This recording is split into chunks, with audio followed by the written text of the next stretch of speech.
BDR যারা রয়েছেন এই হাসিনা সরকারের প্রথম যারা নির্যাতিত হয়েছে, হাসিনা সরকারের প্রথম যারা নিপীড়িত হয়েছে, হাসিনা প্রথম যাদেরকে টার্গেট করেছে, হাসিনা এই বাংলাদেশের সার্বভৌমত্ব টিকিয়ে দেওয়ার জন্য যাদেরকে প্রথম টার্গেট করেছে তারা হচ্ছে আমাদের এই সম্মানিত বিডিআরদেরকে।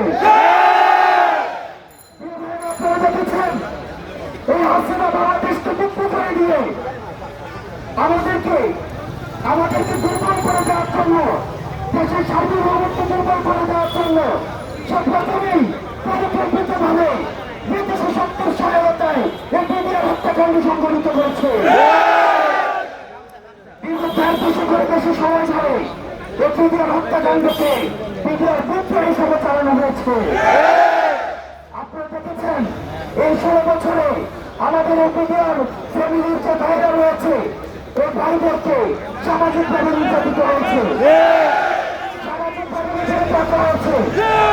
তাদের বাচ্চাদেরকে আমরা যে কিছু কমিটি স্কুলে ভর্তি নিতে চাই নাই, যারা এই দেশের জন্য লাইন অফ ডিফেন্স হিসেবে কাজ করেছে।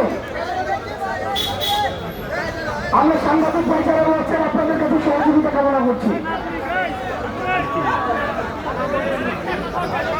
আপনারা যারা দেখেছেন, আপনারা এই বিডিআর ভাইরা যারা রয়েছেন আপনাদেরকে চাকরিযুক্ত করা হয়েছে, চাকরিযুক্ত করা হয়েছে। ঘটনা সংঘটিত হয়েছে ঢাকায়, কিন্তু ঢাকার বাইরের মানুষ তার নামে কিছু চাকরিযুক্ত করতে